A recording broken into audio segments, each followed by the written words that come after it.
আসসালামু আলাইকুম এভরিওয়ান, আপনারা দেখতেছেন আজকে আমরা সিউতে ওয়েল্ডিং করব। সো ওয়েল্ডিং করার পূর্বে কি করণীয়?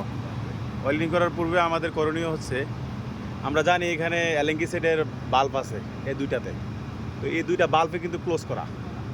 তো এখন ওয়েল্ডিং করতে গেলে এখানে কিন্তু নিপ্পল আছে, হ্যাঁ। তো এটা কিন্তু খুলে নিতে হবে, নয়তো এটা নষ্ট হয়ে যাবে। এটাতে গ্যাস কাট আছে। তো যেহেতু গ্যাস কাট আছে, আমরা এটা অ্যাডজাস্ট করাতে খুলে নেব। আমি আগে লুজ করে নিয়েছি। তো খুলে নেওয়ার পরে এই এই সেকশনে একটা, ডিসচার্জে একটা আছে। তো আমি এখন সেকশনটা খুলবো আগে, যেহেতু আমি সেকশনেরটা ওয়েল্ডিং করব। সমস্যা নেই, আমি ডিসচার্জটা খুলতে পারবো।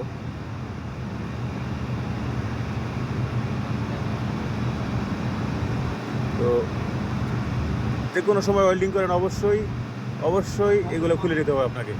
এই যে দেখেন, এটাতে গ্যাস কাট আছে কিন্তু, দেখছেন? এই যে গ্যাস কাট। তো সেম আমি ওইটাও খুলে নেব।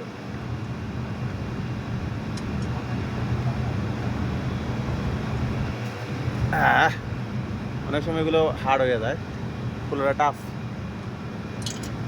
ওহো,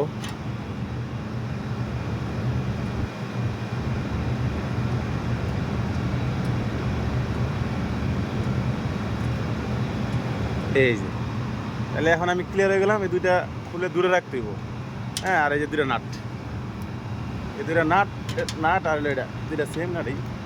ওকে, ফাইন। আমি এগুলাকে নিয়ে দূরে রেখে দিলাম, আমি সেফ। তো আপনারা দেখতেছেন এখানে এখানে হোল আছে। তো এখানে আরেকটা উপকারিতা আছে, যে অয়েলিং করার পরে এই দুমাটা কিন্তু দিতে পারে। আপনার ওইখানে যে এফেক্ট করার সুযোগ থাকে না, হ্যাঁ। এটাও সেম, অয়েলিং করলে এদিকে দুমাটা বাড়ি যাবো, এফেক্ট করতে না। তো ওয়েল্ডিং করার পূর্বে অবশ্যই আমি তো নিপল খুলে নিলাম, সব কিছু খুলে নিলাম। এখানে কাভার করতে হবে, তারপর এই জায়গাটা কাভার করতে হবে, তারপর এই জায়গাটা কাভার করতে হবে, তারপর আমাকে এই জায়গায় ওয়েল্ডিং করতে হবে। তো আমি কাভার করবো। এখানে মোটা তেনা আছে, তেনা দিয়া, এই যে তেনা দেখতেছেন।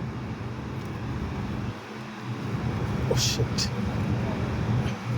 হ্যাঁ, ফাইন। এই তো হয়ে গেছে কাভার।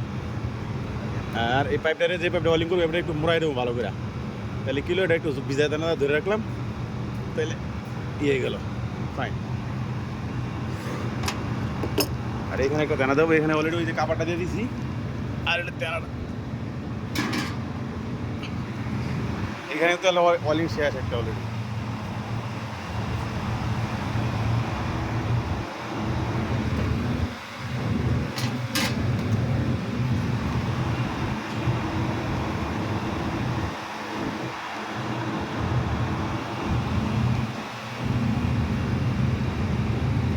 ধাক্কা দিয়ে নিলে একটু, ওকে শেষ।